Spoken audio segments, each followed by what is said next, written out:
अब ये निर्णय करना है कि 5505 कब पूरे हुए। अपने आत्माओं, अपने हिंदू समाज में शंकराचार्यों द्वारा दिए गए ज्ञान को हम ऑथेंटिक मानते हैं। अब उन्हीं के अंदर प्रमाणित करते हैं कि आज कलयुग कितना बीत गया। अब देखिएगा, एक पुस्तक है हिमालय तीर्थ, और इसके कौन है संपादक? जेपी नंबूरी, उप मुख्य कार्य अधिकारी, श्री बद्रीनाथ केदारनाथ मंदिर समिति। अब यहां से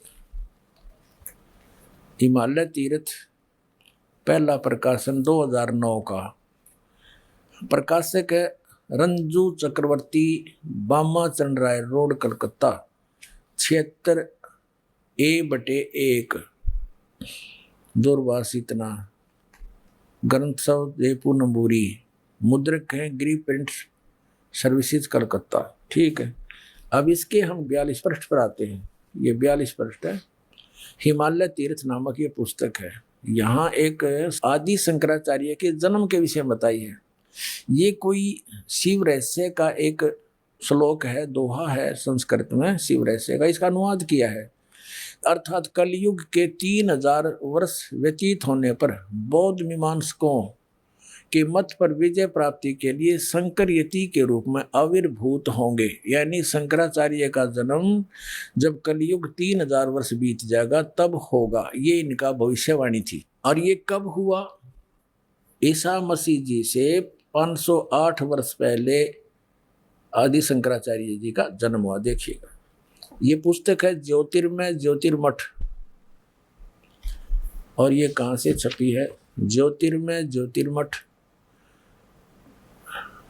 ये है अंत विभूषित ज्योतिष पीठाधीश्वर एवं द्वारका शारदा पीठाधीश्वर जगत गुरु शंकराचार्य स्वामी श्री स्वरूपानंद सरस्वती जी महाराज, ये संरक्षक है। संपादक, लेखक एवं संकलन करता है विष्णुदत्त शर्मा, अध्यक्ष आध्यात्मिक उत्थान मंडल दिल्ली। ये प्रेरणा स्रोत Mudryk pine print and PACS, ये वो सारा कुछ इन्हीं का वही है।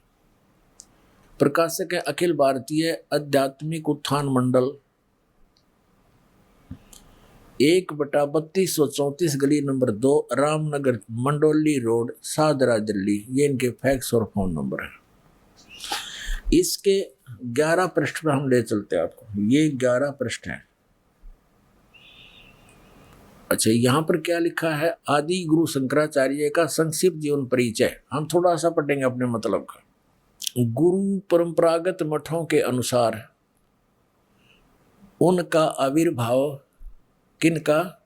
आदि शंकराचार्य का आविर्भाव काल ईसा पूर्व 508 या 476 वर्ष माना जाता है। अब 508 है ईसा पूर्व, 32 वर्ष की आयु में इनकी मृत्यु होगी। 30 में से 32 कम कर दो, 476। ये जब तक ईसा तक नहीं पहुंचेंगे तब तक ये उल्टे चलते हैं कैलकुलेशन, इधर को बढ़ेंगी तो वो घटेंगी। तो ईसा से 508 वर्ष पूर्व श्री शंकराचार्य जी का जन्म हुआ। ठीक है, अब इधर से हम गिनेंगे तो ईसा जी का जन्म हम सन 2000 से काउंट करें, आसानी से हो जाएगा। सन 2000 को आदि शंकराचार्य को कितना समय हो गया था जन्म हुए ने? 2508 वर्ष, सन 2000 को।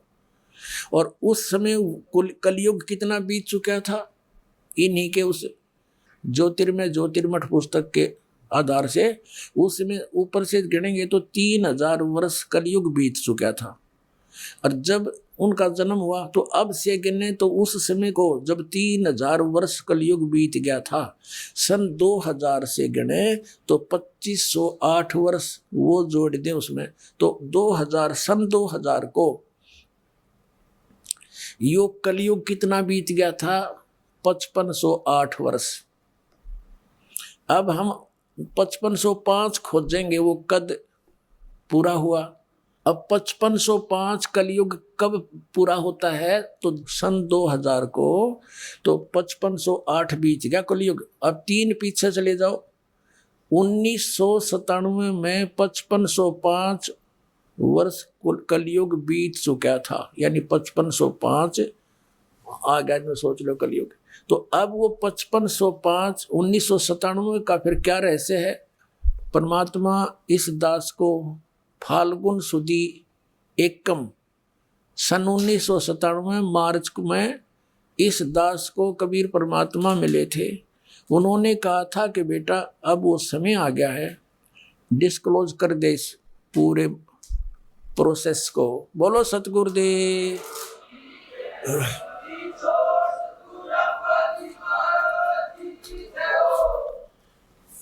अब पुण्यात्मा, इस दास को भी अभी पता चला है, ये कैलकुलेशन मिली है अभी इस 2012 में कि हम कैसे कैलकुलेशन करें कि हम कितना कलयुग बीत गया। इससे पहले दास को भी नहीं पता था कलयुग कितना बीत गया। कोई 5300 वर्ष पहले कहा करते थे कि 5300 वर्ष बीत गए जब गीता लिखी थी, कोई 5500 वर्ष कहा करता था। तो 5500 वर्ष पहले गीता और वेदों का लेखन कार्य किया था श्री वेद व्यास जी ने कलयुग की स्टार्ट में, द्वापर के अंत में कलयुग स्टार्ट हो चुका था, तब उसने ये लिखी थी वेद और ये पुराण। तो अब 1997 में दास को मिला था, तो उन्होंने कहा था अभी मेरे मिलने का समय तो डिस्क्लोज ना करिए कि मैं तुझे मिला हूं, ये अभी बताना नहीं, कुछ दिन रहस्य रखना फिर बताना। सन 2005 में इस दास ने एक पुस्तक लिखी थी भक्ति और भगवान। उसके अंदर प्रमाण की दिया था कि किस किस को वो मालिक मिले, कैसे उस दृश्य को सतलोक को देखा, वापस छोड़ा, कौन से मंत्र दिए। तो उनके साथ साथ दास ने कहा था कि इस दास को भी मिले और इस समय मिले। और एक पुस्तक है आध्यात्मिक ज्ञान गंगा, ये सन 2008 से चल रही है। उस समय से इसके अंदर भी एक चैप्टर है, उसमें दिखाता हूँ दास ने इसका पहले वर्णन कर रखा है। ये ना सोचना कि अभी बनावटी बातें बना रहे हैं, नहीं, ये पहले से ऑलरेडी लिखा हुआ है। 1994 में दास को आदेश दिया मेरे गुरुदेव ने नाम देने का, तो 1994 में स्टार्ट हुआ, 95 96, इन 2-2.5 साल में कोई ज़्यादा संगत हमारी बनी नहीं। और कुछ ऐसे ही भक्त थे, उनको उनमें से अभी तक को सार नाम नहीं मिल लिया है, कुछ एक तो ऐसे है बोले वाले से। तो कहने का भाव ये है कि तब परमात्मा ने 1997 में कह दिया कि अब इसको खुले दिल से दे दे, अब सब देख लेंगे, इनको अब चलने दे। अब देखो, ये आध्यात्मिक ज्ञान गंगा है पुस्तक, ये आपको पढ़ने को मिलती है, यहाँ से ले सकते हो। इसके 538 पृष्ठ पे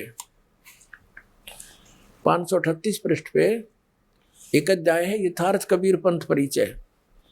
यहाँ नीचे है मुझ रामपाल दास को परमेश्वर कबीर साहिब जी संवत 2054 फाल्गुन मास शुक्ल पक्ष एकम मार्च 1997 को दिन के 10 बजे मिले थे, तथा सार शब्द की वास्तविकता तथा संगत को दान करने का सही समय का संकेत देकर अंतर ध्यान हो गए थे। इसको अगले आदेश तक रहस्य युक्त रखने का आदेश दिया था। किसको? कि मैं तुझे मिला हूं, अभी ना बताना, कुछ दिन किसी का यकीन नहीं होगा, तू झूठा पड़ेगा। तो दास ने फिर लिख दिया, फिर आगे लिख दिया, विशेष किसी को 10 बताया नहीं, लेकिन ये आज क्लियर होना था 2012 में। इसमें ढूंढा पाटेगा